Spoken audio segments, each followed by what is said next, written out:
খারাপ হলে পশুর চেয়েও নিকৃষ্ট।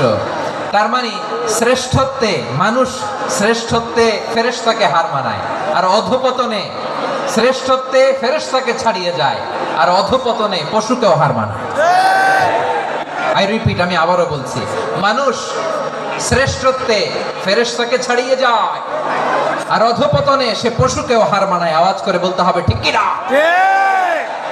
এটার প্রমাণ কি? মানুষ শ্রেষ্ঠ হইলে যে ফেরেশতার চেয়েও সেরা, তার প্রমাণ কি?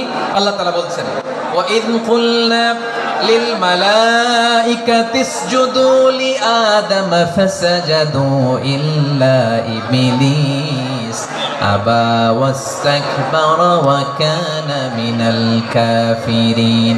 আল্লাহ বলেন, স্মরণ করো সে সময়ের কথা যখন আমি ফেরেশতাদেরকে বললাম, ও ফেরেশতারা আদমকে সিজদা দাও।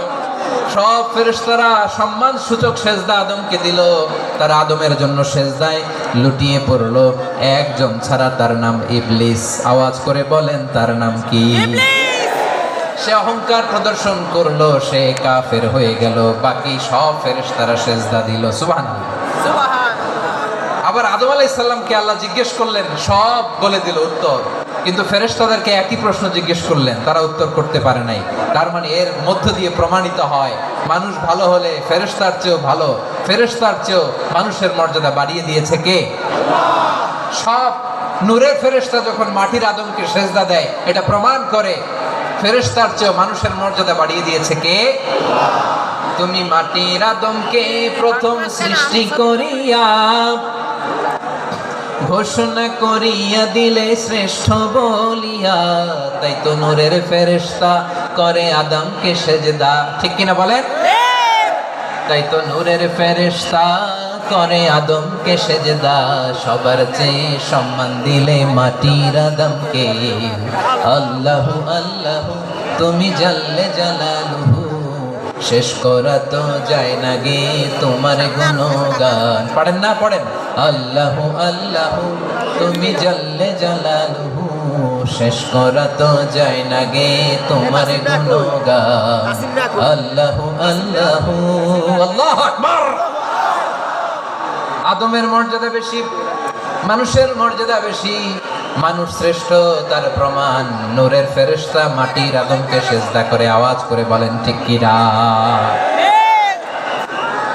তাহলে মানুষ ভালো হলে ফেরেশতার চেয়ে ভালো। আবার মানুষ যদি খারাপ হয়, সে পশুর চেয়েও খারাপ। অধপতনে পশুত্বকে হার মানায়। তার প্রমাণ? তার প্রমাণ কি? তার প্রমাণ হচ্ছে, যশোরের ভাইরা দেখবেন পত্রিকায় নিউজ পেপারে মাঝে মাঝে এরকম দেখা যায়, এক মানুষ আরেক মানুষকে হত্যা করে 20 টুকরা করে বস্তার ভিতরে পড়েছে। আপনারা এই নিউজ পড়েন নাই না? দেখেন নাই? দেখছেন? মানুষ মানুষকে হত্যা করে কয় টুকরা? 20 টুকরা। জোরে বলেন। 20 টুকরা। এখানেই ক্ষান্ত হয় না, আবার কোথায় পড়ছে? বস্তায়। বস্তার ভেতরে। আচ্ছা, বুঝে থাকলে আওয়াজ করে বলেন, কোনদিন শুনছেন একটা হাতি আর একটা হাতিকে হত্যা করে 20 টুকরা করছে, এরপরে বস্তার ভিতরে পড়ছে? হয়েছে? তাহলে দেখেন, মানুষ যদি খারাপ হয়, সে পশুকেও হার মানায়। চিল্লায় বলো ঠিক কি না? এমনও দুশ্চরিত্র মানুষ আছে যার নজর থেকে 6 মাসের ছোট্ট মেয়ে থেকে শুরু করে 80 বছরের বৃদ্ধারাও নিরাপদ নয়। পশুকেও হার মানায়। মানুষ মানুষের ঘর জ্বালিয়ে পুড়ে মেসাকার করে দেয়, জনপদের পর জনপদ জ্বালায় দেয়। এরকম আছে না নাই? বোমা মেরে শহরগুলো উড়িয়ে দেয়। এই যে ইসরায়েল গাজার মধ্যে যে অ্যাটাক করেছে, এরা মসজিদ মানে নাই, মসজিদে বম ফেলেছে। এরা খ্রিস্টানদের চার্চ গির্জা মানে নাই, গির্জায় বম ফেলেছে। পৃথিবীর ইতিহাসে never happened in the history of the world that someone bombed on a hospital, on a ICU center. এমন হাসপাতাল যেখানে আইসিইউ রোগীরা আছে, ওই হাসপাতালের উপরও ইসরায়েলি সৈনিকেরা বোমা মেরেছে। জোরে বলেন ঠিক কিনা? এরা মানুষ? আওয়াজ করে বলেন, এরা মানুষ না। প্রিয় ভাইয়েরা, চোখ কান নাক মুখ থাকলেই মানুষ না। যা সামনে দেখেন এগুলো সব মানুষ না, এগুলো জনসংখ্যা। এগুলো কি? সবাই বলুন, এগুলো কি? জনসংখ্যা। বাড়ছে জনসংখ্যা, কমছে মানুষ। বাড়ছে জনসংখ্যা, কমছে। এই দুনিয়া এখন তো আর সেই দুনিয়া নাই, মানুষ নামের মানুষ আছে দুনিয়া বোঝায়, সেই মানুষের ভিড়ে আমার আসল মানুষ নাই। ঠিক কিনা? আসল মানুষের বড্ড অভাব, আসল মানুষের বড্ড অভাব। আমার ভাইয়েরা, মানুষ খারাপ হলে পশুকেও হার মানায়। আচ্ছা, আওয়াজ করে বলেন, এই যশোরের ছেলেরা এদিক তাকাও, আওয়াজ করে বলেন, যে ইসরায়েলি সোলজাররা উপর থেকে বোমা মারলো, তারাও মানুষ, তারাও কি? ওরাও রক্তে মাংসে মানুষ, ওদেরও পরিবার আছে। বোমা মেরে যেই মেয়েটাকে তারা অনাথ বানায়, ইয়াতিম বানায়, ও কিন্তু বাসায় ওর মেয়েটাকে রেখে আসছে। ঠিক কিনা বলেন? বম্বিং করে যে বাবাকে মেরে, স্বামীকে মেরে স্ত্রীকে বিধবা বানায়, তারও ঘরে স্ত্রী আছে। উপর থেকে বোম মেরে মানুষ মেরে দিচ্ছে, তারাও মানুষ। 1945 সালের 6 আগস্ট আমেরিকান সোলজাররা হিরোশিমায় বোম মেরেছে। আমি নিজে দেখে এসেছি জাপানের হিরোশিমাতে। সকাল 8:15 মানুষ কেউ অফিসে যাচ্ছিল, কেউ খেতে খামারে কাজ করতে যাচ্ছিল। লিটল বয় নামে একটা বোম মেরেছে তারা। এই বোমের আঘাতে, পারমাণবিক এই বোমার রেডিয়েশনে আঘাতে, বোম ব্লাস্ট হওয়ার পরে মুহূর্তের মধ্যে 1,40,000 নাই। উপর থেকে যারা মারতেছে এরাও মানুষ, যাদেরকে মারলো তারাও। তার মানে মানুষে মানুষে পার্থক্য আছে না? নেই? মানুষে মানুষে পার্থক্য আছে। নাক কান চোখ মুখ থাকলেই মানুষ নয়। বাড়ছে জনসংখ্যা, কমছে মানুষ। চিল্লায় বলো ঠিক কিনা? তাহলে আমরা বুঝলাম মানুষ ভালো হলে অনেক ভালো, খারাপ হলে অনেক খারাপ। ও আমার কলিজার টুকরা যশোরের ভাইয়েরা, আসুন না 3 দিন ব্যাপী এই তাফসীরুল কোরআনের ঐতিহাসিক প্রোগ্রাম থেকে আমরা সিদ্ধান্ত নেই, আমরা ভালো মানুষ হব নাকি খারাপ মানুষ হব? ভালো মানুষ। কলিজা থেকে, প্রাণ থেকে আওয়াজ করে সবাই বলুন, ভালো মানুষ নাকি খারাপ মানুষ? ভালো মানুষ হইতে হবে। ভালো মানুষ যারা জগৎটাকে এনলাইটেন করবে, যারা এনলাইটেন করবে, যারা সত্যের বীর সেনানী হয়ে দাঁড়াবে, যারা সত্যের পক্ষে কথা বলবে, যারা জালিমের মসনদকে ভেঙে খান খান করে দেবে। এরকম হওয়ার দরকার আছে না নাই? এরকম ভালো মানুষ আমরা হতে চাই কি চাই না? মানুষকে যত্ন নিলে মানুষ যে কত ভালো হয় আপনি কল্পনাও করতে পারবেন না। এই যে আপনাদের যশোরে যে ভালো ছেলেগুলো আছে, যে ভালো তরুণগুলো আছে, যে যুবকগুলো আছে, যে ভালো আলেমরা আছে, ভালো নেতারা আছে, সবাই যদি তাদের মতো হতো, পুরো যশোরটা একটা জান্নাতের টুকরা হয়ে যেত। আওয়াজ করে বলেন ঠিক কিনা? মানুষকে নার্চারিং করলে, মানুষকে পলিশ করলে, মানুষকে গ্রুমিং করলে, মানুষকে সঠিক তারবিয়া দিলে মানুষ অনন্য হয়ে ওঠে। প্রতিটি মানুষ অনন্য। আমি অনন্য, আপনি অনন্য, আমরা সবাই অনন্য। সুবহানাল্লাহ বলেন।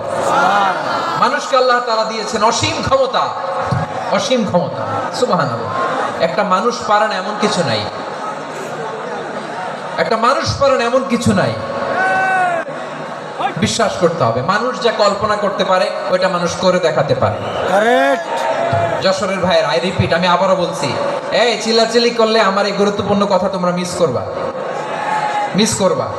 কপাল পড়া হয় না, আওয়াজ করে কপাল পড়া হবে না। আমার দিকে তাকাও। মানুষ, মানুষ যা কল্পনা করতে পারে সেটা মানুষ করে দেখাতে পারে। কারেক্ট। তুমি তোমার কল্পনার রাজ্যকে সাজাও, তোমাকে হারাতে পারে এমন কোন শক্তি আল্লাহর জমিনে নাই। তোমার কি শক্তি, কি সম্ভাবনা তুমি জানোই না। তুমি এদিকে তাকাও কেন? তোমার রাস্তা তো ওই দূরে। তুমি কোথায় যাবে, আল্লাহ তোমার টেনে কোথায় নিয়ে যাবে তুমি কিছুই জানো না। Plan big, dream big. কল্পনার শক্তিকে বড় করো। মানুষ যা কল্পনা করতে পারে মানুষ তা করে দেখাতে পারে। মানুষের কাছে অসাধ্য কিছু নাই, মৃত্যু ছাড়া, এক্সেপ্ট ডেথ। মৃত্যু ছাড়া মানুষ সবকিছুকে জয় করতে পারে। মৃত্যু ছাড়া যে কোনো অসাধ্যকে সাধন করার ক্ষমতা মানুষকে দিয়ে দিয়েছে কে? আল্লাহ। হারার জন্য তোমার জন্মই হয় নাই, তোমার জন্ম হয়েছে জিতার জন্য, বিজয়ের জন্য তোমার জন্ম। মানুষের শুরুটাই হয় বিজয় দিয়ে। যশোর, আওয়াজ করে বলো, মানুষের শুরু হয় কি দিয়ে? বিজয় দিয়ে। আমরা যখন আমার পিতার পৃষ্ঠদেশে ছিলাম, পিতার পৃষ্ঠদেশ থেকে শুক্রাণু যখন মায়ের গর্ভদেশে যেয়ে পড়ে, কতটা শুক্রাণু ভ্রমণ শুরু করে জানো? 20 কোটি শুক্রাণু। একবার সিমেন আউট হলে সেখানে 20 কোটি শুক্রাণু থাকে, ভ্রমণ শুরু করে। ওই 20 কোটি শুক্রাণুর মধ্যে থেকে তুমি আমি আজকে এক বিকশিত শুক্রাণু মানব রূপে পৃথিবীতে এসেছি। সুবহানাল্লাহ। ওই 20 কোটি শুক্রাণুর প্রতিযোগিতায় সবাই পেছনে ফেলে সেদিন আমি সফল হয়েছিলাম, সেদিন আমি বিজয়ী হয়েছিলাম। ঠিক। সেদিন আমি এত ছোট ছিলাম, মাইক্রোস্কোপ দিয়েও আমার অস্তিত্ব টের পাওয়া যায় না। আমি এত তুচ্ছ ছিলাম, নগণ্য ছিলাম। আমার কান ছিল না, আমার চোখ ছিল না, আমার হাত ছিল না, আমার জন্য রিকমেন্ডেশন করার মতো মামু ছিল না, খালা ছিল না, কেউ ছিল না। তারপরেও ওই প্রতিযোগিতায়, ওই কম্পিটিশনে যখন আমারে কেউ হারাতে পারে নাই, আল্লাহর জমিনেও আমারে কেউ হারাতে পারে না। হারার জন্য তোমার জন্মই হয় নাই, তুমি আসছই জিতার জন্য। সুবহানাল্লাহ। বিশ্বনবী বলেন, আন-নাসু মাআদিন কামাআদিনিয যাহাবি ওয়াল ফিদ্দা খিয়ারুহুম ফিল জাহিলিয়াতি খিয়ারুহুম ফিল ইসলাম। Peoples are like mines of gold and silver. সোনার খনি, রূপার খনি, এর চেয়ে বড় খনি হচ্ছে এই মানব সম্পদের খনি। আওয়াজ করে বলেন আল্লাহু আকবার। আল্লাহু আকবার। আল্লাহ তাআলা এই সম্পদ আমাদেরকে দিয়েছে। বিশ্বনবী বলেন, মানুষ হচ্ছে খনির মতো। খিয়ারুহুম ফিল জাহিলিয়াতি খিয়ারুহুম ফিল ইসলাম। জাহিলি যুগে যারা সেরা, ইসলামেও তারা সেরা। ইদা ফাকুহু, যদি তারা বুঝবান হয় তাহলে তাদেরকে সেরা বানায় দিবে কে? তাহলে মানুষের চেয়ে সেরা কেউ হতে পারে? মানুষের চেয়ে অনন্য কেউ হতে পারে? মানুষকে কেউ হারাতে পারে? আওয়াজ করে বলো, তোমাকে কেউ হারাতে পারবে? না। এই সাহস জাগছে আজকের আলোচনা থেকে। আমি তুমি অনন্য, আমাকে তোমাকে হারায় দেওয়া এত সহজ না, ঠিক কি না? একটা কথা জীবনের সাথে সেট করে নিতে হবে, আমি জিতি নয় শিখি, আমি কখনো হারি না। জীবনের সাথে সেট করে নাও, জেনজি অফ যশোর, আমি কখনো হারি না, আমি হয় জিতি নয় শিখি। চিল্লায় বলো ঠিক কি না? আমি কখনো হারি না, আমারে হারানো এত সোজা না। কি সাহস জাগছে? বুকে সাহস জাগছে? তাকবীর পড়ো, লিল্লাহি তাকবীর। তাহলে বিষ্ণুনবী বলেন, নাসু মাআদিন, মানুষ হচ্ছে খনি। এই ধাক্কা ধাক্কি, আমি জানি এগুলো ভালোবাসার ধাক্কা ধাক্কি, এজন্য আমি সহ্য করে নেই। এগুলো যে ভালোবাসার ধাক্কা ধাক্কি, এটা আমরা বুঝি। পৃথিবীর কোন আইন, সিকিউরিটি প্রটোকল দিয়ে এটারে মানানো যাবে না, কারণ এটা তো ভালোবাসা, লাভ। লাভ কোনো আইন কানুন দিয়ে বাধা যায় না, মানানো যায় না, ঠিক কিনা বলো?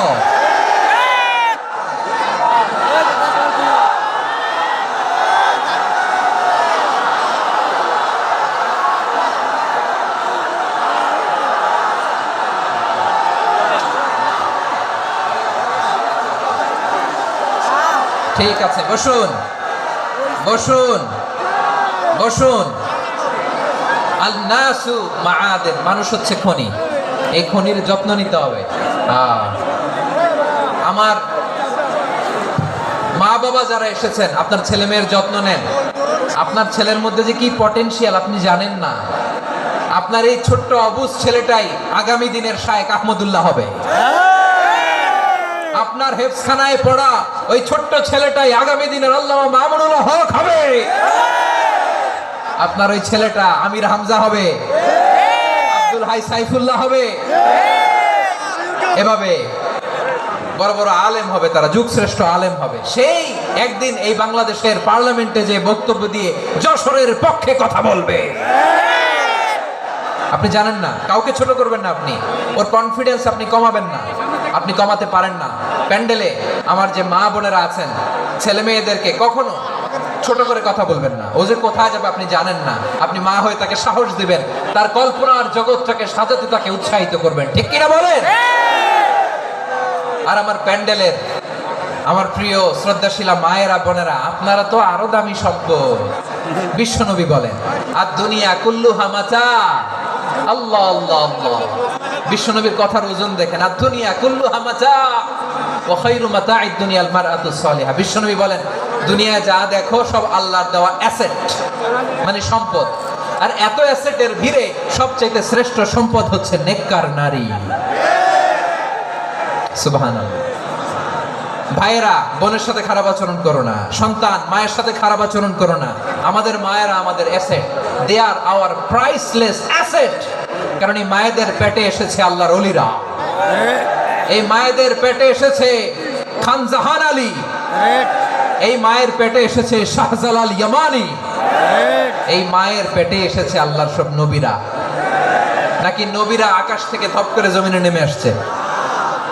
মায়ের পেটে আসছে। এই মায়ের পেটগুলো খনি। আমার সম্মানিত মায়েরা, বোনেরা, নিজেকে ইসলাম দিয়ে সাজান, নিজেকে ইসলাম দিয়ে সাজান, নিজেকে পবিত্র রাখুন, নিজের আব্রু ইমান ইজ্জতের হেফাজত করুন, কোরআন পড়ুন, সুন্নাহ পড়ুন। আপনি জানেন না আপনার গর্ভে কে আসছে, কোন ক্ষণজন্মা পুরুষকে আল্লাহ তাআলা আপনার গর্ভে পাঠাবে আপনি জানেন না। মায়েরা, নিজেদেরকে পবিত্র রাখুন, ইসলাম চর্চা করুন, কোরআন চর্চা করুন, নৈতিকতা দিয়ে নিজেকে সাজান। যশোরের জেনজি, নিজেদেরকে প্রস্তুত রাখো আগামীর বাংলাদেশের জন্য। নৈতিকতা, মোরালিটি, ভ্যালিউজ দিয়ে নিজেকে সাজাও, ইসলাম দিয়ে নিজেকে সাজাও। কারণ আগামীর বাংলাদেশ ইসলামের বাংলাদেশ। বাংলাদেশের আসল পরিচয় ইসলাম। বাংলাদেশের আসল পরিচয় কি? ইসলাম। সবাই বলে না। বাংলাদেশের আসল পরিচয় কি? এই ইসলাম নিয়ে আমরা সংসদ ভবন সাজাবো, রাজি আছি না নাই? আছে। শেকড় ভুলে যাওয়া যাবে না। আমরা ধাপে ধাপে শারিয়া আইনের দিকে যাব ইনশাআল্লাহ। কিন্তু জঙ্গিবাদ দিয়ে নয়, না, কট্টর পন্থা দিয়ে নয়। আমরা ইন্টেলেকচুয়ালি, গ্রাজুয়ালি, ধাপে ধাপে শারিয়া আইনের দিকে মুভ করব ইনশাআল্লাহ। বলো লিল্লাহি তাকবীর। এদেশের আসল পরিচয়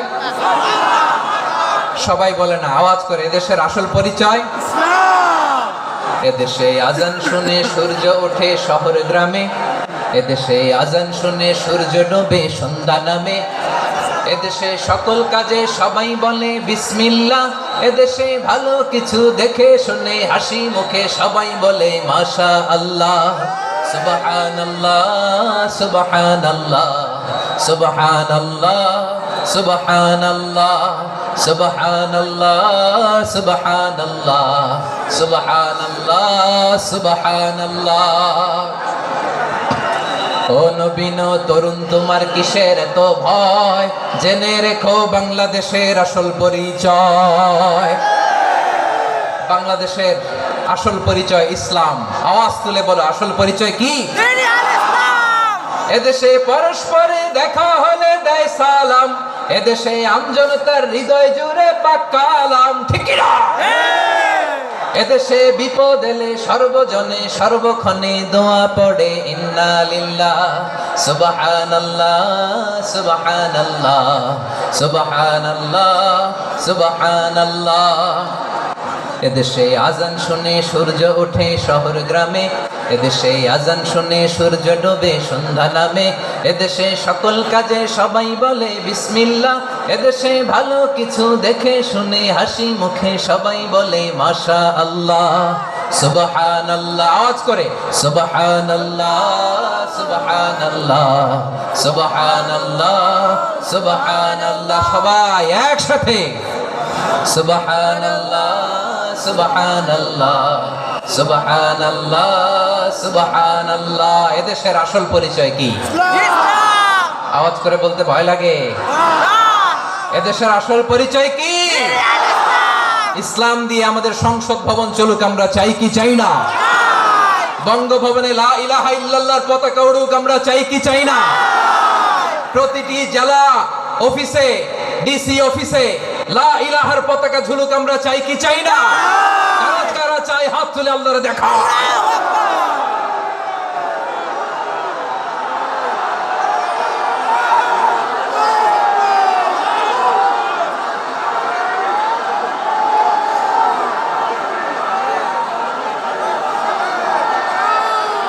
মাশাআল্লাহ, মাশাআল্লাহ, মাশাআল্লাহ, মাশাআল্লাহ। যশোর, আওয়াজ করে বলো, ভালো মানুষ না খারাপ মানুষ? বুঝে বলছো তো? মানুষ ভালো হলে যে কত ভালো। এই মানুষকে যত্ন নিলে, মানুষকে মানুষ বানালে যে সে কি হতে পারে শুনবা? হ্যাঁ, নাকি মনোযোগ দিয়ে দিব? শুনবা? তাহলে থামতে হবে। থামো, আমি যখন বলবো থামো থামো, তাকবীরের সময় দিলে তাকবীর। থামো থামো।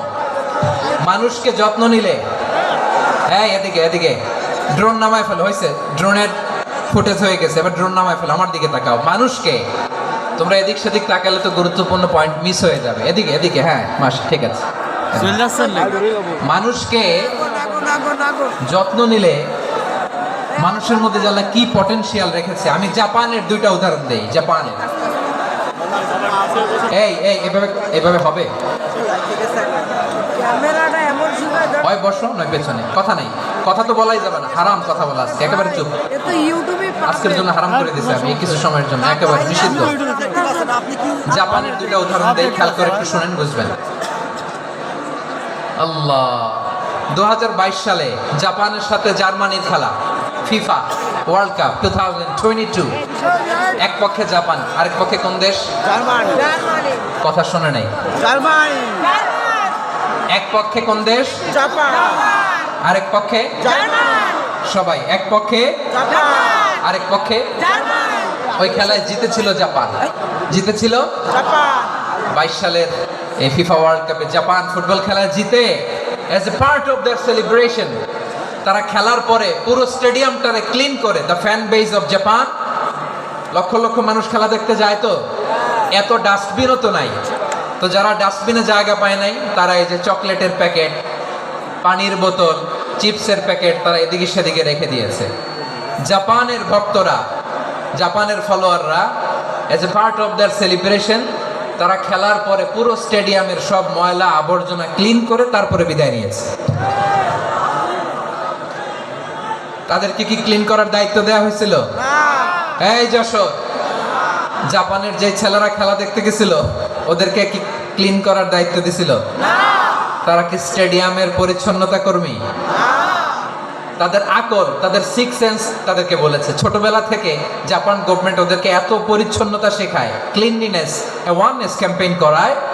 ক্লাসে আমি দেখেছি, ক্লাসে নিজের বেঞ্চ নিজে মুছে, ক্লাসের মাঝখানে একটা সময় দেয়, নিজের টেবিল নিজে মুছে, নিজের ক্লাসরুমটা নিজে পরিষ্কার করে। রাস্তাঘাটে একটা ধুলা নাই, ময়লা নাই, একটা টিস্যু নাই। খেলার পরে গোটা বিশ্বকে তাক লাগিয়ে দিয়েছে। জাপানের ফ্যানরা সবার রেখে যাওয়া গার্বেজ, টিস্যু, বোতল পরিষ্কার করে তারপরে স্টেডিয়াম থেকে বিদায় নিয়েছে। আমরা কেন এমন হইতে পারলাম না? আমরা কেন এমন হইতে পারলাম না? জাপানের যারা এগুলো করছে ওদের 3টা করে চোখ না? চোখ তো 3টা জাপানালাগো, জাপানালাগো হাত তো 4টা, কান তো 6টা। হ্যাঁ, নাকি আমার মতো 2 হাত 2 কানালা মানুষ? চোখে দেখলে ওটা মানুষ না। চিন্তা করছেন? তার মানে জাপানিজদেরকে যে গ্রুমিং করে শিখানোর মাধ্যমে পরিচ্ছন্ন বানানো গেছে, ওরা যেমনি মানুষ আমরাও মানুষ। আমাদের সন্তানদেরকে শেখালে তারাও পারবে, পারবে কিনা? 2 নম্বর উদাহরণ বলি। চট্টগ্রাম ফেনীতে যারা গিয়েছেন, মেঘনা গোমতী ব্রিজ প্রকল্প নাম শুনছেন? মেঘনা একটা ব্রিজ পার হওয়া লাগে।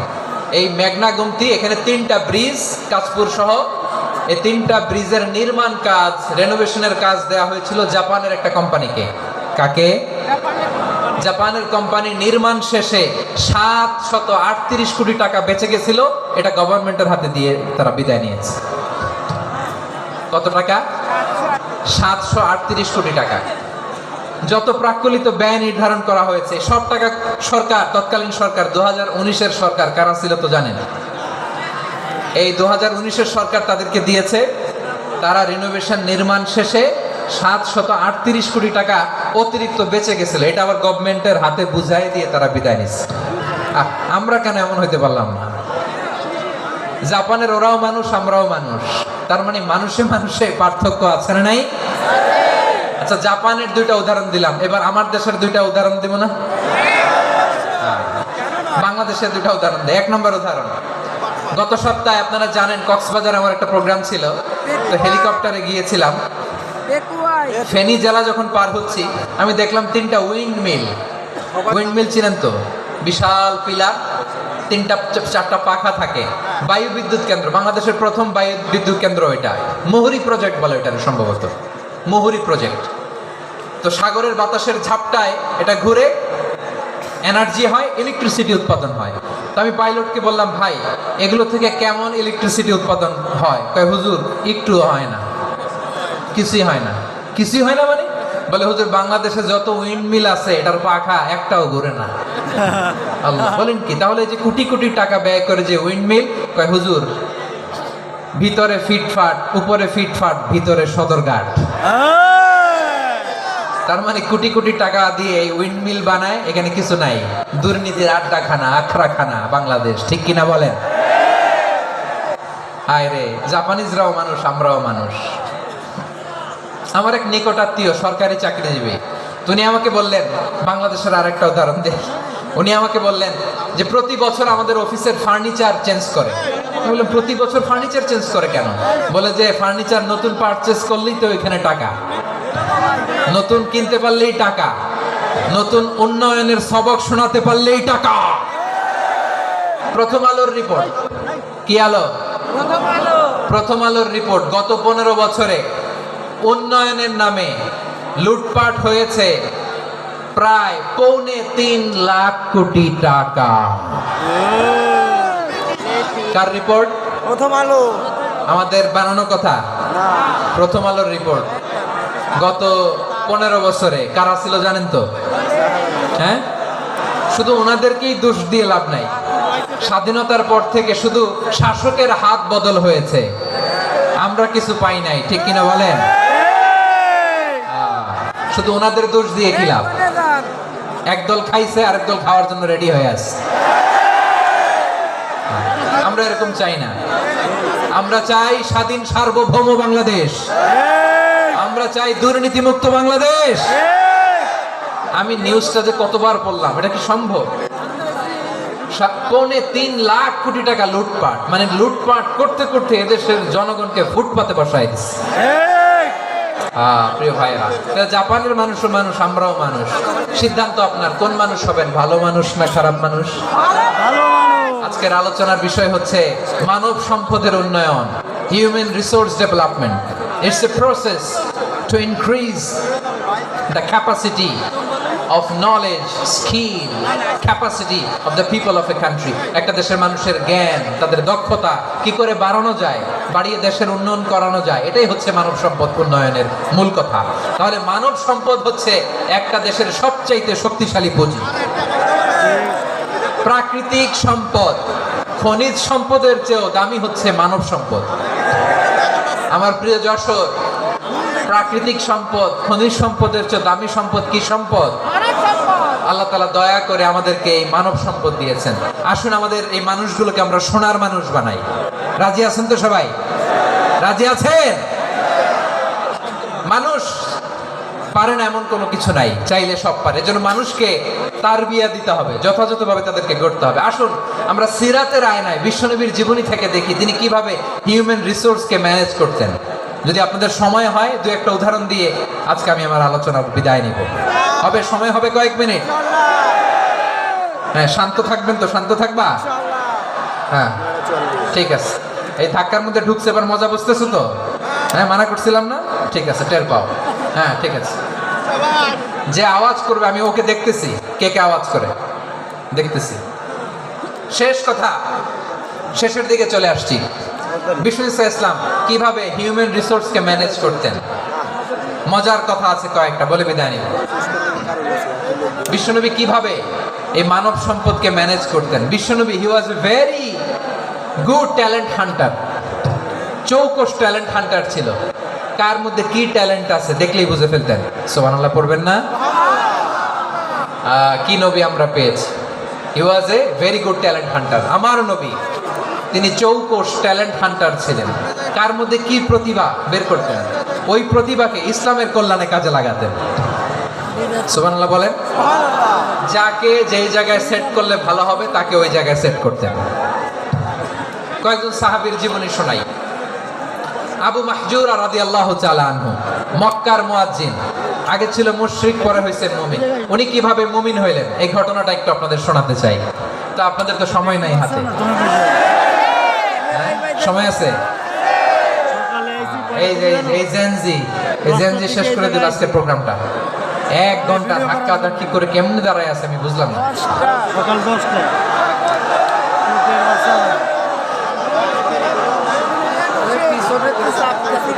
না না তাকবির না, চুপ করতে হবে। What I need, you stop. Just shut up. চুপ। হ্যাঁ ঠিক আছে, এভাবে। আবু মাহজুরা রাদিয়াল্লাহু তাআলা আনহু কিভাবে মুসলিম হলেন আওয়াজ করে শুনেন।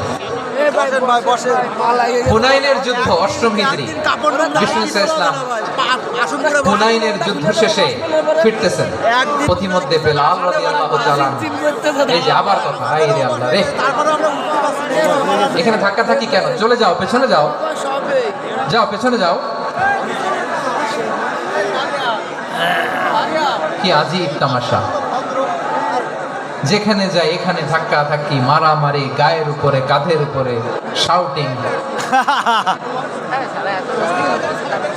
অনেক গুরুত্বপূর্ণ কথা পয়েন্ট করে নিয়ে আসে যে বলবো, এই শাউট করার কারণে প্রোগ্রামটাই নষ্ট করে দেয়। আসছে আমার ভালোবাসা দেখাইতে, প্রোগ্রামটা শেষ করে দিয়ে চলে যায়। স্টপ,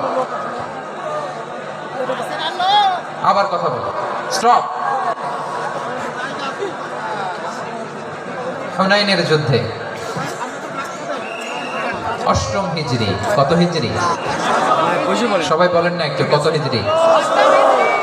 8ম হিজরিতে হুনাইনের যুদ্ধে রাসূল সাল্লাল্লাহু আলাইহি ওয়াসাল্লাম ফিরে আসতেছেন মদিনায়। পথিমধ্যে বেলাল রাদিয়াল্লাহু তাআলা আনহু আযান দিচ্ছেন। কি দিচ্ছেন? তো পাশে ছিল মুশরিকদের একটা পল্লী, কিছু মুশরিক তরুণ, কিছু অমুসলিম কিশোর, তারা আযানকে ব্যঙ্গ করতেছে। আমাদের বাংলায় মুখ ভেঙ্গানো বলে আর কি। বেলাল রাদিয়াল্লাহু তাআলা আনহু আযান দিচ্ছেন, ওই বাচ্চাগুলো মুশরিক, তো ওরা আযানকে ব্যঙ্গ করতেছে, বিকৃতি করে ওরাও আযান দিচ্ছে। উদ্দেশ্য হচ্ছে আযানকে নিয়ে ঠাট্টা করা। উদ্দেশ্য কি? ঠাট্টা করা। ব্যাপারটা মনে কষ্ট পাওয়ার মতো ব্যাপার না? কিন্তু বিশ্বনবী ওইখানে দেখেন কি খুঁজলেন। বিশ্বনবী খেয়াল করলেন অমুসলিম কিশোরদের মধ্যে থেকে একটা কিশোরের গলাটা বড় দরাজ গলা, কণ্ঠটা বড় সুন্দর। খেয়াল করে দেখলেন যে কিছু কিশোর বেলালের আযানকে ব্যঙ্গ করে, বিকৃতি করে, কিন্তু একজনের কণ্ঠ দেখতে পাচ্ছেন না এত দূরে, কিন্তু কণ্ঠটা বড় সুন্দর, দরাজ গলা। বিশ্বনবী সাহাবীদেরকে বললেন, ধরো এগুলারে, ধরো। সবগুলারে ধরে বিশ্বনবীর সামনে আনা হলো। ওরা হাঁটু গেড়ে বসলো। বিশ্বনবী বললেন, তোমাদের মধ্যে কে যেন ব্যঙ্গ করে আযান দিচ্ছিল, তার গলাটা বড় উঁচু, গলার বেসটা বড় মজবুত, মেলোডিয়াস, সুমধুর কণ্ঠ। কে? আবু মাহজুরা বলে, আমার বন্ধুরা সবাই আমার দিকে আঙ্গুল দেখায়, আমি পড়ে গেছি বিপদে। রাসূল সাল্লাল্লাহু আলাইহি ওয়াসাল্লাম বাকি অমুসলিম তরুণদেরকে ছেড়ে দিলেন, বললেন তোমরা যাও। এবার আবু মাহজুরারে পাইছে। আবু মাহজুরার চুলের মধ্যে হাত দিলেন বিশ্বনবী, মাথায় হাত দিয়ে বললেন, এবার আযান দাও দেখি। আবু মাহজুরা বলে, আমি তো আযান দিতে জানি না, কারণ আমি তো বেলালেরটা শুইনা দিছি, আমার তো মুখস্থ নাই, আমি তো আযান দিতে জানি না। বিশ্বনবী বললেন, জানো না? তাহলে আসো, আমি তোমারে শিখাই দেই। সুবহানাল্লাহ পড়েন। আবু মাহজুরা হাঁটু গেড়ে বসে, বিশ্বনবীর মোবারক হাত আবু মাহজুরার চুলের মধ্যে। বিশ্বনবী আযানের মুআল্লিম আবু মাহজুরাকে বলতেছে, ঠিক আছে তোমারে শিখাই দিচ্ছি, আমি যা যা বলবো আমার সাথে সাথে বলো, পারবা? আবু মাহজুরা বলে, পারবো। বিশ্বনবী আযান দিচ্ছেন, মাথায় হাত দিয়ে আল্লাহু আকবার,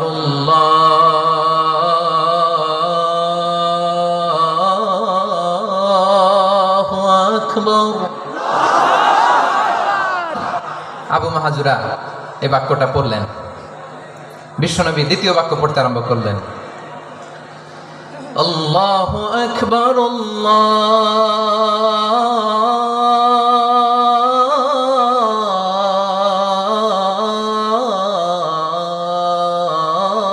আল্লাহু আকবার। আবু মাহজুরা এই বাক্যটা বললেন। বিশ্বনবী আবু মাহজুরার মাথার মধ্যে হাত দিয়ে তৃতীয় বাক্য বললেন, أشهد أن لا إله إلا الله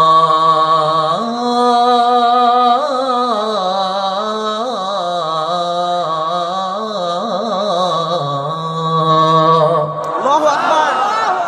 আবু মাহাজুরা তৃতীয় বাক্য পড়লেন। বিশ্বনবী একটা বাক্য পরে আবু মাহাজুরা পরে, বিশ্বনবী পরে আবু মাহাজুরা পরে। আবু মাহাজুরা কিন্তু অমুসলিম, মুশরিক। আবু মাহাজুরা বলে, এক একটা বাক্য পড়ি আমার কলিজাটা গলে ঠান্ডা হয়ে যায়। সুবহানাল্লাহ। এতদিন মোহাম্মদকে গালি দিতাম, এখন মোহাম্মদ আমার মাথায় যখন হাত রাখছে আমার সারা শরীর ঠান্ডা হয়ে গেছে। বিশ্বনবী আজান শেখাচ্ছেন, একটা একটা বাক্য পড়ে আবু মাহাজুরাও পড়ে, বিশ্বনবী পড়ে আবু মাহাজুরাও পড়ে।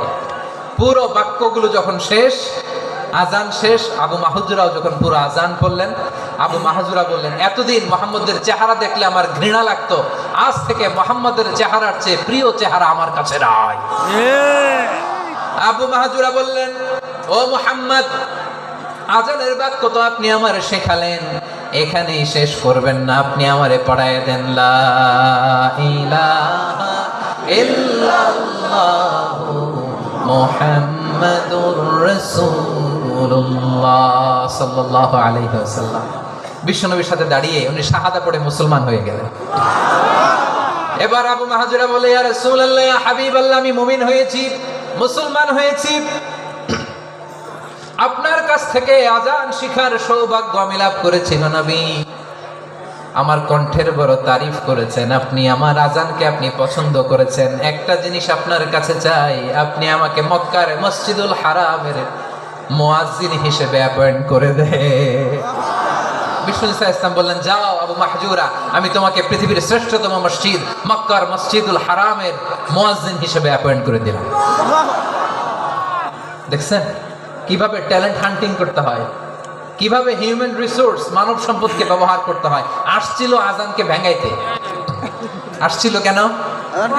আজানকে ব্যঙ্গ করার জন্য, বিকৃত করার জন্য। আজানকে বিকৃত করতে যে ইসলামের সবচেয়ে শ্রেষ্ঠ মসজিদের মুয়াজ্জিন হয়ে গেল। পড়েন সুবহানাল্লাহ। হযরত আবু মাহজুরা রাদিয়াল্লাহু তাআলা আনহু ওনার এই সুললিত কণ্ঠ ব্যবহার করে মসজিদুল হারামে এত সুন্দর করে আল্লাহু আকবার বলে আজান দিতেন। মানুষগুলোর, মুসল্লিগুলোর, মক্কাবাসীর হৃদয়কে তিনি বিগলিত করে দিতেন, মানুষের হৃদয়কে ঠান্ডা হয়ে যেত। শুধু এখানেই শেষ না আমার যশোরের ভাইয়েরা। বিশ্বনবী যখন সাইয়েদনা আবু মাহজুরা রাদিয়াল্লাহু তাআলা আনহুকে আজান শেখাচ্ছিলেন, বলেন তো বিশ্বনবীর হাতটা কোথায় ছিল? আবু মাহজুরার মাথার সামনে, এই চুলের উপরে ছিল। আবু মাহজুরা ওই স্মৃতিটাকে ধারণ করবার জন্য, ওই স্মৃতিকে বহন করার জন্য বিশ্বনবীর মোবারক হাত আবু মাহজুরার কপালের চুলের যেই জায়গায় লেগেছে, মৃত্যুর আগের দিন পর্যন্ত আবু মাহজুরা মাথার ওই চুলে কোনোদিন ছুরি আর কামার লাগায় না, সেখানে কেচি লাগায় নাই, চুলের মধ্যে খুর লাগায় নাই। আবু মাহজুরা ডান দিকের চুল কাটতো, বাম দিকের চুল কাটতো, পেছনের চুল কাটতো, সামনের চুল কাটতো না। আবু মাহজুরা রাদিয়াল্লাহু তাআলা আনহুর সামনের চুলগুলো বড় হতে হতে যখন এত বড় হয়ে যায়, তিনি চুলগুলো পেঁচিয়ে মাথার মধ্যে রাখতেন, তারপরে তিনি পাগড়ি পরতেন। সবাই জিজ্ঞেস করতো, আবু মাহজুরা, এটা আবার কেমন স্টাইল? দেখতে তোমার কি বিদঘুটে লাগে? কেমন অড লাগে? কেমন খারাপ দেখা যায়? মক্কায় এমন কোন মানুষ তো দেখি নাই, ডানে চুল কাটে, বায়ে চুল কাটে, পেছনে চুল কাটে, সামনে কাটে না। ওরে আবু মাহজুরা, কেমন দেখা যায় তোমারে? তুমি সামনের চুল কাটো না কেন?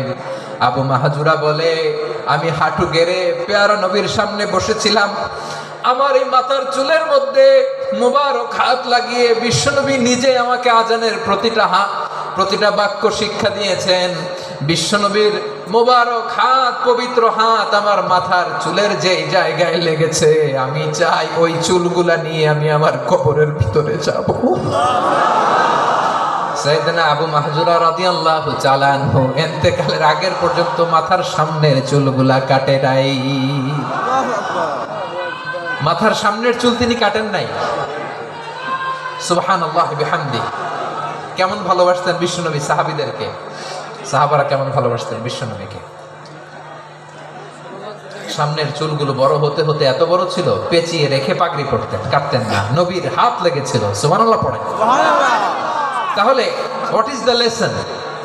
মোরাল অফ দ্য স্টোরি কি? মোরাল অফ দ্য স্টোরি হচ্ছে, আসছিল আজানকে ব্যঙ্গ করার জন্য, বিকৃত করার জন্য, হয়ে গেল মসজিদুল হারামের মুয়াজ্জিন। দেখেন বিশ্বনবী একটা খারাপ সিচুয়েশনের মধ্যে থেকে কি ভালো জিনিস বের করে আনলেন। আমি যে শুরুতে বলেছি কিভাবে তিনি হিউম্যান রিসোর্সকে ডেভেলপ করেছেন, ম্যানেজ করেছেন। তিনি যে চৌকুশ ট্যালেন্ট হান্টার ছিল, দেখেন সবার মধ্যে থেকে এর বাছাই করে মুয়াজ্জিন বানাই দিয়েছেন। সুবহানাল্লাহ পড়ে। তার মানে এই না সবাইরে ধরে ধরে উনি মুয়াজ্জিন বানাইছেন। যার যেই ট্যালেন্ট আছে তাকে ওই কাজে অ্যাসাইন করেছেন। যার যেই প্রতিভা আছে তার প্রতিভাকে ইসলামের কাজে লাগিয়েছেন। সুবহানাল্লাহ পড়ে। যায়েদ বিন সাবিত রাদিয়াল্লাহু তাআলা আনহু নাম শুনেছেন? যশোর কথা বেরোয় না। যদি জায়গায় সালমান খানের নাম শুনছেন সবাই জি হুজুর শুনছি, মানে সব দেখা শেষ, সব দেখা শেষ। সালমান খান, আমির খান, অমুক খান, সব খান মুখস্থ, কিন্তু যায়েদ বিন সাবিতের নাম মুখস্থ নাই মুসলমানদের। যে সাহাবী মাথার সামনের চুল কাটে নাই, মসজিদুল হারামের মুয়াজ্জিন বানাইছেন বিশ্বনবী, সাহাবীর নাম কি? খায়া ফেলাইছে, খাই বেলাইছি। স্লোগানের সাথে খায়া ফেলাইছে। আবু মাহজুরা, কি নাম? আবু মাহজুরা আল জুমাহি রাদিয়াল্লাহু তাআলা আনহু। এই নামটা আজকে নিয়ে যাইতে হবে যশোর। আবু মাহজুরা রাদিয়াল্লাহু তাআলা আনহু। দুই নম্বরে বলছিলাম যায়েদ বিন সাবিত রাদিয়াল্লাহু তাআলা আনহু।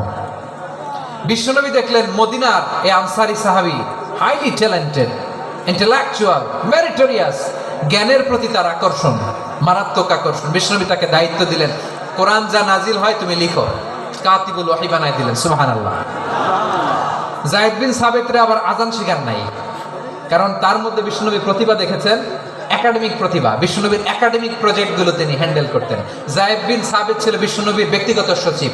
কি ছিল? ব্যক্তিগত সচিব। ব্যক্তিগত সচিব বোঝেন নাই? বিশ্বনবীর ব্যক্তিগত সচিব এবং দোভাষী। ইহুদিরা কিছু লিখে দিলে এটার অর্থ বিশ্বনবীরে বুঝায় দিতেন, আবার ইহুদিদের কাছে কিছু লিখতে হলে তিনি লিখে দিতেন। বিশ্বনবী একদিন বললেন, ইন্নী ওয়াল্লাহি মা আমানু ইয়াহুদা আলা কিতাব। ইহুদিরা যে চিঠি পাঠায় অর্থ তো বুঝি না, আরেক ইহুদি আইনে অর্থ করা লাগে। আবার ইহুদিদের কাছে কিছু লিখে পাঠাইতে চাইলে আমরা তো লিখতে পারি না, ইহুদিরে দিয়ে লেখা লাগে। ওরা যে পয়রা শোনায় লিখে দেয়, আমি ওদের বিশ্বাস করি না। আমার নিজের একজন লোক দরকার। বিশ্বনবী এই যায়েদ বিন সাবিতকে চুজ করলেন ল্যাঙ্গুয়েজের জন্য। উনি বললেন, যায়েদ তোমার সফট স্কিলকে ডেভেলপ করতে হবে, তুমি হিব্রু ল্যাঙ্গুয়েজ শিখে ফেলো। যায়েদ বিন সাবিত বলল, বিশ্বনবীর মোটিভেশন আর ইন্সপিরেশন পেয়ে আমি 15 দিনে ইহুদিদের এই হিব্রু ল্যাঙ্গুয়েজ শিখে ফেললাম।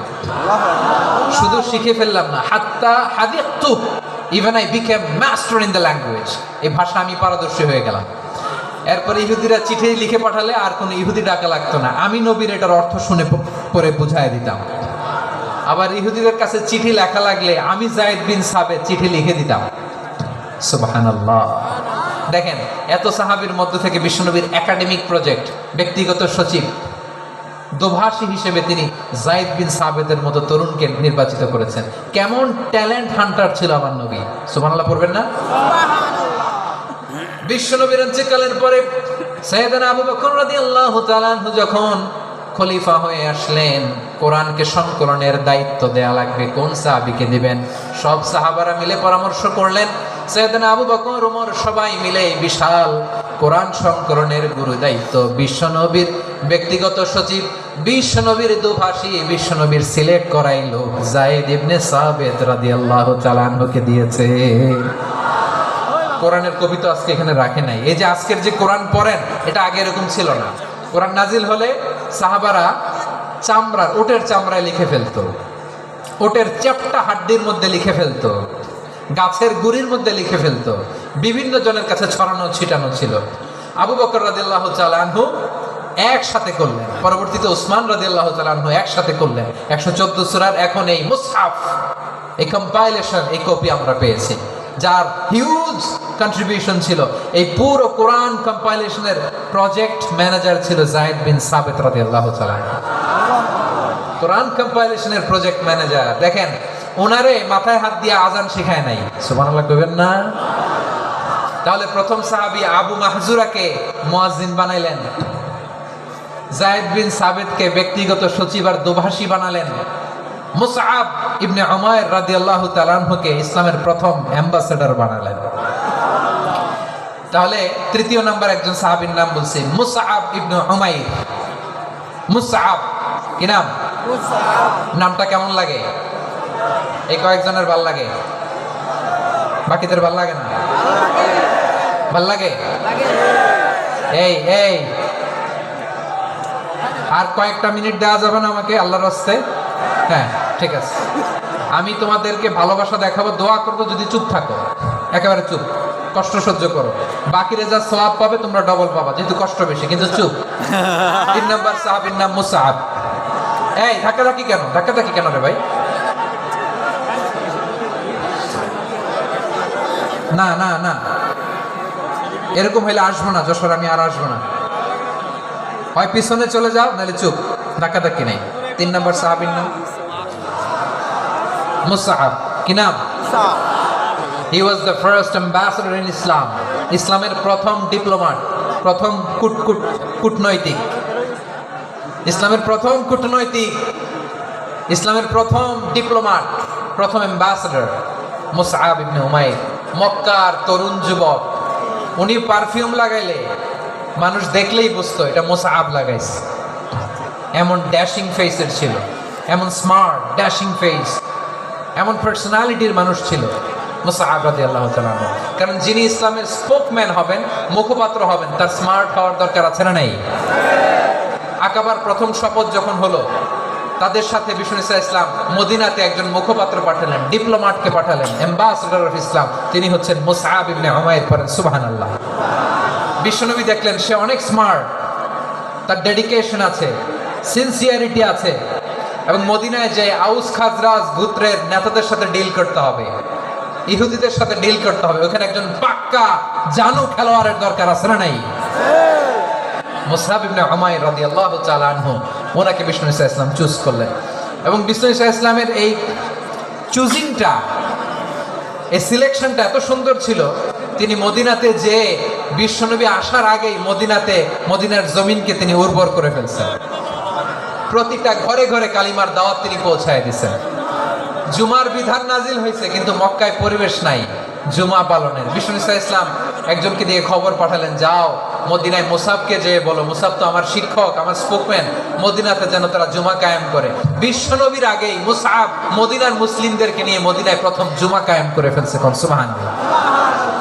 ডিপ্লোম্যাটদের কেমন হইতে হয়, অ্যাম্বাসেডরের কেমন হইতে হয়, মুসআব রাদিয়াল্লাহু তাআলা আনহুর কাছ থেকে শিখে নাও। মুসআব নামটা কেমন লাগে? যশোর যাদের সন্তান হবে, ছেলে সন্তান, আমার রাস্তায় পাইলে সবাই জিজ্ঞেস করে, হুজুর একটা নাম দেন, আমার ছেলে হবে। যশোরবাসীর জন্য আমি একটা নাম দিয়ে দিলাম, নাম রাখতে হবে মুসআব। কি নাম? নামটা যাদের ভাল লাগে, ছেলে সন্তান অনাগত আসবে, মনে চাইলে নাম রেখে দিবেন মুসআব রাদিয়াল্লাহু তাআলা আনহুর নামে মুসআব। তাহলে মুসআব রাদিয়াল্লাহু তাআলা আনহুকে বিশ্বনবী ল্যাঙ্গুয়েজ শিখান নাই, সফট স্কিল শিখান নাই। যায়েদ রাদিয়াল্লাহু তিনি হিব্রু ল্যাঙ্গুয়েজ শিখেছেন, সুরিয়ানি শিখেছেন, কিন্তু মুসআবকে তিনি বানিয়েছেন the spokesman of Islam, the first diplomat, the ambassador of Islam. সুবহানাল্লাহ পড়বেন না? আব্দুল্লাহ ইবনে আব্বাস রাদিয়াল্লাহু তাআলা আনহু বিশ্বনবীর কাজিন, চাচাতো ভাই। আবার মাইমুনা রাদিয়াল্লাহু তাআলা আনহু, মাইমুনা নবীর স্ত্রী, তিনি ছিলেন আব্দুল্লাহর আপন খালা। তো নবীর বউ যদি ওনার খালা হয়, নবী তার কি? বুঝে নাই, নবী তার কি? খালু। তাহলে সম্পর্ক অনেক গভীর, কাজিন আবার খালু, ছোট্ট মানুষ, তাই রাতে মাঝে মাঝে ঘরে থাকতো। বিশ্বনবী দেখলেন আব্দুল্লাহ যেহেতু আমার ঘরে ঢুকতে পারে, আব্দুল্লাহরে এই উম্মতের বড় শিক্ষাবিদ বানাইতে হবে। কথা বোঝে নাই? আব্দুল্লাহকে কি বানাইতে হবে? শিক্ষাবিদ, এডুকেটর অফ দিস উম্মাহ, এই উম্মার শিক্ষাবিদ বানাইতে হবে। তাই আব্দুল্লাহ ইবনে আব্বাসকে বিশ্বনবী হাতে কলমে শিক্ষা দিয়েছেন। আহারে, আর এরপরে যে কি ভাষা আসবে তোমাদের জন্য আমার মুখ থেকে আমি নিজেও জানি না, আমি নিজেও জানি না। 1 ঘন্টা যাবো ধাক্কা ধাক্কি মারামারি, তো আসতে বলছে কে তোমাকে? পেছনে চলে যাও, জায়গা না পেলে পুরো প্রোগ্রামটাই নষ্ট করে দেবে।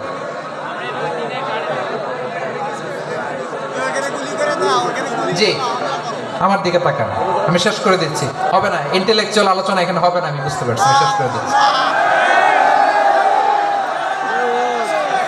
আব্দুল্লাহ ইবনে আব্বাস রাদিয়াল্লাহু তাআলা আনহু। মনোযোগ দিয়ে কয়েকটা মিনিট শুনুন, আমি এখনই শেষ করে দিচ্ছি, এরপর আওয়াজ করবে। এই যে এগুলো কি আমি বুঝলাম না। আমি বললাম না সব করা যাবে, বসে যাও, শুয়ে যাও, চলে যাও, আওয়াজ করা যাবে না। অন্যকে বসো এটাও বলার দরকার নেই, জাস্ট এদিকে তাকাও। আল্লাহ।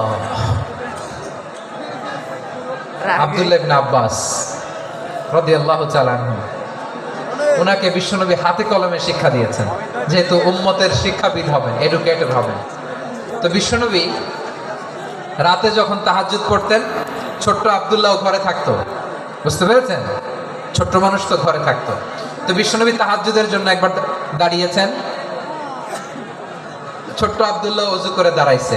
আচ্ছা বলেন তো, ইমাম আর মুসল্লি মোট যদি দুইজন হয়, একজন ইমাম একজন মুসল্লি, তো মুসল্লি ইমামের কোন দিকে দাঁড়াবে? ডানে দাঁড়াবে। ছোট্ট আব্দুল্লাহ বোঝে নাই, বিশ্বনবী তাহাজ্জুদ শুরু করেছেন, উনি একতেদা করছেন আর দাঁড়াইছেন বায়ে। কোথায় দাঁড়িয়েছেন? আব্দুল্লাহ বলেন, যখন আমি বায়ে দাঁড়ালাম, আখাযা রাসূলুল্লাহ সাল্লাল্লাহু আলাইহি ওয়াসাল্লাম উযুনি আল ইয়ুমনা ইয়াফতিলুহা, বিশ্বনবী নামাজরত অবস্থায় আমার কান ধরে টেনে আমার ডান দিকে এনে দাঁড় করায় দিলেন। পড়েন সুবহানাল্লাহ। দেখেন হাতে কলমে শিক্ষা। আর জীবনে ভুল হবে? কথা কয় না, আর ভুল হবে? আর ভুল হবে না। এভাবে বিশ্বনবীর অনেক সঙ্গ পেয়েছেন, সফর করেছেন, একই বাহনে বসেছেন, এক বাহনে বসে লম্বা নাসিহত করেছেন, বলেছেন, ইয়া গোলাম ইহফাদিল্লাহ ইয়াহফাজকা, ইহফাদিল্লাহ তাজিদহু তুজাহাক, ইযা সাআলতা ফাসআলিল্লাহ ওয়া ইযা ইসতাআনতা ফাসতাইন বিল্লাহ। আল্লাহর বিধান মানো, আল্লাহর বিধান রক্ষা করো, আল্লাহ তোমায় রক্ষা করবে। আব্দুল্লাহ, চাইতে হলে আল্লাহর কাছে চাও, সাহায্য চাইতে হলে আল্লাহর কাছে সাহায্য চাও। মনে রাখো, গোটা বিশ্বের সবাই যদি তোমার সাহায্য করতে চায়, ততটুকুই করতে পারবে যতটুকু আল্লাহ তোমার নসিবে রেখেছে। গোটা বিশ্ব যদি তোমার বিরুদ্ধে ষড়যন্ত্রে দাঁড়িয়ে যায়, ক্ষতি ততটুকু করতে পারবে যতটুকু তোমার জন্য বরাদ্দ আছে, এর বাইরে কিছু করতে পারবে না। আওয়াজ করে বলেন ঠিক কিনা? এভাবে হাতে কলমে শিখিয়েছেন, বিশ্বনবীর সঙ্গ পেয়েছেন। ওনাকে বিষ্ণু ইসলাম শিক্ষাবিদ, এডুকেটেড অফ দিস উম্মাহ হিসেবে সিলেক্ট করেছেন, হাতে কলমে শিখিয়েছেন। বিশ্বনবী একবার প্রকৃতির ডাকে সাড়া দিয়ে এসেছেন। এখন কি করতে হবে? নামাজের জন্য অজু করতে হবে। বিশ্বনবী এসেই দেখেন অজুর বদনায় পানি ভরা, খুশি হয়ে গেলেন, বললেন, কে রেখেছে পানি? একজন বলল, আব্দুল্লাহ রেখেছে। বিশ্বনবী অত্যন্ত খুশি হলেন, খুশি হয়ে একটা দোয়া করলেন, বললেন, আল্লাহুম্মা ফাক্কিহু ফিদ্দীন ওয়া আল্লিমহু তা'ওয়ীল। আল্লাহ, তুমি আব্দুল্লাহকে দ্বীনের বুঝ দিও আর কোরআনের তাফসীর শিক্ষা দিও।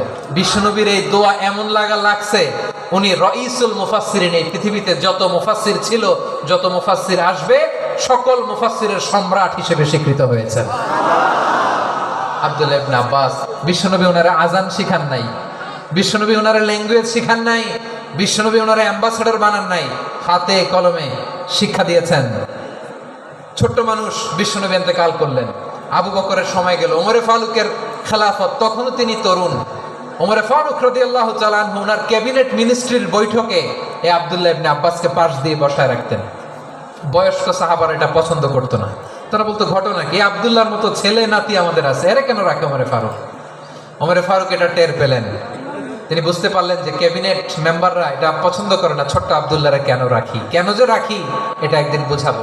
একদিন মিটিংয়ে তিনি সবাইকে বললেন, ইদা জাআ নাসরুল্লাহি ওয়াল ফাতহ। এই আয়াত দ্বারা উদ্দেশ্য কি বলেন তো মুরব্বী সাহাবীরা? এক সাহাবী বলেন, এই সূরা দ্বারা উদ্দেশ্য, আল্লাহ বলেছেন আমাদেরকে বিভিন্ন ল্যান্ড, বিভিন্ন এলাকা বিজয় করতে হবে। ওমরে ফারুক বললেন, না, হয়নি। আরেকজন বললেন, বিজয় হওয়ার পর আমাদের বেশি বেশি আল্লাহর বরত্বের ঘোষণা দিতে হবে, এটা উদ্দেশ্য। ওমরে ফারুক বললেন, না, হয় নাই। যারা জিজ্ঞেস করেন কেউ পারে না। সব শেষে বিশ্বনবী ছোট্ট আব্দুল্লাহরে বলেন, আব্দুল্লাহ, ইদা জাআ নাসরুল্লাহি ওয়াল ফাতহ, এর দ্বারা উদ্দেশ্য কি বলো তো? ছোট্ট আব্দুল্লাহ বলেন, হুয়া আজালু রাসূলিল্লাহ। এই আয়াত দ্বারা বিশ্বনবীর বিদায়কে উদ্দেশ্য নেওয়া হয়েছে। ওমরে ফারুক বললেন, হাযা হুয়া, এটাই তো সঠিক উত্তর, এটাই সঠিক তাফসীর এই আয়াতের। কারণ ইদা জাআ নাসরুল্লাহি ওয়াল ফাতহ, যখন আল্লাহর সাহায্য আর বিজয় আসবে, ওয়া রাআইতান নাসা ইয়াদখুলুনা ফি দীনিল্লাহি আফওয়াজা, আপনি দেখবেন দলে দলে, ঢলে ঢলে, বানের পানির মতো মানুষ ইসলামের দিকে ঢুকতেছে, ইসলামের বিজয় হয়েছে। তো ইসলামের বিজয়ের মিশন নিয়ে নবী আসছে, বিজয়ী যখন হয়ে গেছে, এখন তো নবীর বিদায় হবে। জোরে বলেন ঠিক কিনা? কোন সাহাবী এই সূক্ষ্ম কথাটা ধরতে পারে নাই, ওই আব্দুল্লাহ ছাড়া। আব্দুল্লাহ যখন উত্তর দিছে সব সাহাবীদের টনক নড়েছে। এরপর থেকে কোনো ক্যাবিনেট মিটিং এ আর কোন সাহাবারা কোনো প্রশ্ন করে নাই, আওয়াজ করে পড়েন সুবহানাল্লাহ। বিশ্বনবী আব্দুল্লাহ ইবনে আব্বাসকে দ্য এডুকেটর অফ দ্য উম্মাহ, উম্মার শিক্ষাবিদ হিসেবে গ্রহণ করেছেন। আওয়াজ করে পড়তে হবে আল্লাহু আকবার। সাহাবীদের নামগুলো মনে থাকবে? এক নম্বরে আবু মাহজুরা, মুয়াজ্জিন বানাইছেন। যায়েদ ইবনে সাবিত, দোভাষী, ট্রান্সলেটর অফ প্রফেট, এবং তিনি ছিলেন বিশ্বনবীর ব্যক্তিগত সচিব। Musab ibn Umair, the first ambassador and diplomat of ইসলাম।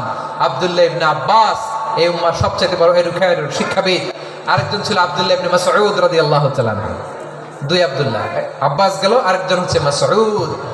মক্কার তরুণ, ছাগল পালতো মুশরিকের। বিশ্বনবী আর আবু বকর রাদিয়াল্লাহু তাআলা আনহু একবার গেলেন, যে দেখে এই তরুণ দাঁড়ায় আছে। বিশ্বনবী বলেন, আমি খুব ক্ষুধার্ত, তোমার কাছে কি দুধ আছে ছাগলের? আব্দুল্লাহ ইবনে মাসউদ বলে, আছে। ওয়ালাকিন আনা মুতামান, কিন্তু যে দুধ আছে এটা আমানতের, আমি দিতে পারবো না। বিশ্বনবী এইটা শুনেই তার টার্গেট করে ফেলছে। আনা মুতামান, দুধ আছে কিন্তু এটা আমার মালিকের, আমি তো দরদ দেখায় আমার মালিকের দুধ আপনি পথিক, আপনারা দিতে পারি না। বিশ্বনবী টার্গেট করে ফেলছেন, এরে আমার কাজে লাগাইতে হবে। বিশ্বনবী বলেন, আচ্ছা ঠিক আছে, দুধ দিও না, কিন্তু এমন ছাগি আছে কিনা যেই ছাগির সাথে কোনো ছাগলের মিলন হয় নাই, তার ওলানে দুধও আসে নাই, বাচ্চাও নাই, এরকম ছাগির থেকে যদি আমি দুধ খাই তাহলে তো সমস্যা নাই।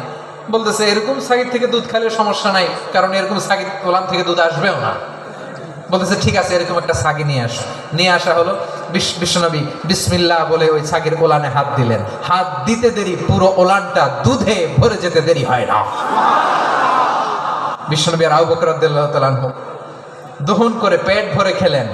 এই দৃশ্য আব্দুল্লাহ ইবনে মাসউদের হৃদয়ে দাগ কাটলো। এই মুজিজা দেখে তিনি বললেন, আশহাদু আল্লা ইলাহা ইল্লাল্লাহ ওয়া আশহাদু আন্না মুহাম্মাদার রাসূলুল্লাহ। তিনি ষষ্ঠ মুসলিম ছিলেন, 6 নাম্বার মুসলমান। ওনাকে টার্গেট করে বিশ্বনবী দেখলেন এমন ইন্টেলেকচুয়াল ব্রেন, উনি সূক্ষ্ম সূক্ষ্ম জিনিস বুঝে বেশি, ফিকহি জ্ঞান ওনার মধ্যে বেশি। বিশ্বনবী ওনাকে কোরআনের জ্ঞান শিক্ষা দিতে লাগলেন। উনি বিশ্বনবী সবার কাছে কোরআন শোনায়, কিন্তু বিশ্বনবী নিজে আব্দুল্লাহ ইবনে মাসউদের কাছ থেকে কোরআন শুনতো। বিশ্বনবী একবার বললেন, ইকরা আলাইয়া ইয়া মাসউদ। ইবনে মাসউদ একবার শোনাও তো কোরআন দেখি।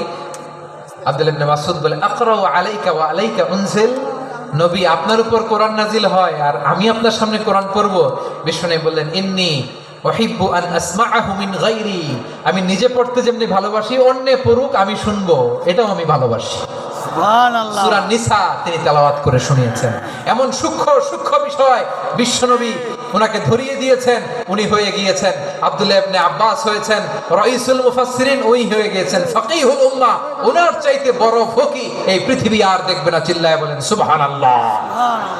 উনি বলতেন, ওয়াল্লাহি ওয়াল্লাহি ইল্লাযী লা ইলাহা গায়রু মা উনজিলাত সূরাতুন মা উনজিলাত সূরাতুন ইল্লা ওয়া আনা আ'লামু আইনা উনজিলাত ওয়া ফিমা উনজিলাত।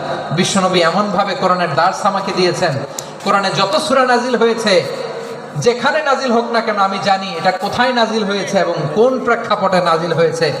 এমন একটা সূরা নাই যে সূরার কোথায় নাজিল হয়েছে আমি মাসুদের জানা নাই, কোন প্রেক্ষাপটে নাজিল হয়েছে আমার জানা নাই। এরকম ঘটবে না। চিল্লায় বলেন আল্লাহু আকবার। এই আব্দুল্লাহ ইবনে মাসউদ রাদিয়াল্লাহু তাআলা ওমর ফারুকের সময় কুফার চিফ জাস্টিস ছিলেন। কুফা নগরীর চিফ জাস্টিস বুঝেন নাই? বিচারপতি। কি ছিলেন? সবাই বলে নাই, কি ছিলেন? বিচারপতি ছিলেন। এবং ওনার যে ফিকহি জ্ঞানের ধারা, এটাই আলকামা, ইব্রাহিম আন-নাখাই, হাম্মাদ ইবনে সুলাইমান হয়ে ইমাম আবু হানিফা পর্যন্ত পৌঁছেছে। এবং ওনার ফিকহি জ্ঞানের ধারাই হানাফি মাযহাবে অ্যাকসেপ্ট হয়েছে। আজও এগুলো হানাফি মাযহাবে চর্চিত হয়। হানাফি মাযহাবের সব ফিক আব্দুল্লাহ ইবনে মাসউদের ফিকহি জ্ঞানের ধারা থেকে নেওয়া হয়েছে। চিল্লায় পড়েন সুবহানাল্লাহ। তাহলে উনাকে বিশ্বনবী বানিয়েছেন জুরিস্ট, আইনবিদ, ফাকিহ। উনারে আজান শিখান নাই। হিউম্যান রিসোর্স ডেভেলপমেন্ট কিভাবে করবেন, মানব সম্পদের উন্নয়ন কিভাবে করতে হয়, কিভাবে যার যেখানে প্রতিভা কাজে লাগাতে হয় উনি দেখিয়েছেন। সুবহানাল্লাহ পড়বেন না? খালিদ বিন ওয়ালিদ নাম শুনছেন? কে কে শোনেন নাই হাত তোলেন। কি ছিলেন? বীর যোদ্ধা ছিলেন খালিদ বিন ওয়ালিদ। কিন্তু তিনি ইসলাম ধর্ম গ্রহণ করেছেন অনেক দেরিতে, অষ্টম হিজরিতে। তার মানে অষ্টম হিজরির আগে উনি মুশরিকদের পক্ষে লড়াই করেছেন। ওনার হাতে কত মুসলিম সাহাবী যে নিহত হয়েছে হিসাব নাই। বিষ্ণুনবী টার্গেট করে রাখছে, তুমি আমাদের মুসলিমদের এত ক্ষতি করলা, তুমি যখন মুসলমান হবা তোমার দিয়ে আমি এমন কাম করাবো যে এটা আর কেউ করতে পারবে না। সুবহানাল্লাহ নাই। যশোর ক্লান্ত হয়ে গেছে।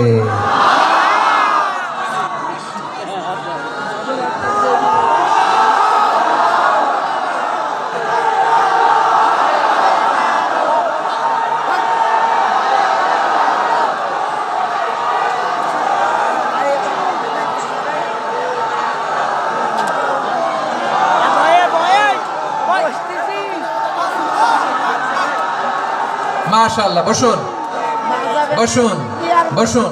খালিদ বিন ওয়ালিদ রাদিয়াল্লাহু তাআলা আনহু অষ্টম হিজরিতে মুসলিম হয়েছেন, মক্কা বিজয়ের আগে। তো মক্কা বিজয়ের আগে যখন মুসলিম হয়েছেন, এর আগে কি করছেন? কাফিরদের সাথে যুদ্ধ করেছেন। উনি উহুদের যুদ্ধে মুসলমানদের যে পরাজয় ভাব, কঠিন পরিস্থিতির মুখোমুখি ওনার কারণে পিছন থেকে এমন আতর্কিত আক্রমণ করেছেন, মুসলমানদেরকে কচুকাটা করেছেন। অষ্টম হিজরিতে আল্লাহ তাআলা হেদায়েতের নূর দিয়ে ওনার হৃদয়টাকে উজালা করে দিলেন। লা ইলাহা, এটা এমন বাণী যার হৃদয়ে একবার টাচ খাবে, এটা থেকে সে আর পালিয়ে বেরাতে পারে। ঝিনুকের ভেতর লুকিয়ে থাকে যেমন মতি, ঝিনুকের ভেতর লুকিয়ে থাকে যেমন মতি, কালমা শাহাদাতে আছে আল্লাহর জ্যোতি, কালমা শাহাদাতে আছে আল্লাহর জ্যোতি। ঠিক কিনা বলে? মক্কা বিজয়ের আগে মুসলিম হলেন, হওয়ার পরে বিশ্বনবীর টার্গেট ফুলফিল হলো। ওই যে টার্গেট করে রেখেছেন আর দোয়া করেছেন, খালিদ বিন ওয়ালিদ যদি মুসলিম হয় তাকে আমি মিলিটারি চিফ বানাবো। ওনাকে আজান শিখান নাই, ওনারা কান ধরে নামাজের এই মাথা থেকে ওই মাথা আনান নাই, ফিকহি কোরআনের সূক্ষ্ম তাফসীর ওনারে শিখান নাই, অ্যাম্বাসেডর বানান নাই। বিষ্ণু ইসলাম ওনাকে সামরিক অভিযানে প্রেরণ করেছেন। সামরিক অভিযানে তিনি প্রেরণ করেছেন। ওনার জীবদ্দশায় ওনার নেতৃত্বে যতগুলো যুদ্ধ হয়েছে, একটা যুদ্ধেও তিনি পরাজয় বরণ করেন না। ওমর ফারুকের সময়কালে তিনি চিফ অফ মুসলিম মিলিটারি, মানে মুসলিম সেনাপতি হয়েছেন। যশোর আওয়াজ করো, ঠিক কিনা বলো? সেনাপতি, মুসলিম সেনাপতি। তাহলে কিভাবে হিউম্যান রিসোর্স ব্যবহার করতে হয় গোটা বিশ্ব আমার নবীর কাছ থেকে শিখে নাও। খালিদ বিন ওয়ালিদ, ওনাকে বিশ্বনবী একটা উপাধি দিয়েছেন। উপাধিটা হচ্ছে সাইফুল্লাহিল মাসলুল, আল্লাহর নাঙ্গা তরবারি, আল্লাহর খোলা তরবারি, the open sword of Allah.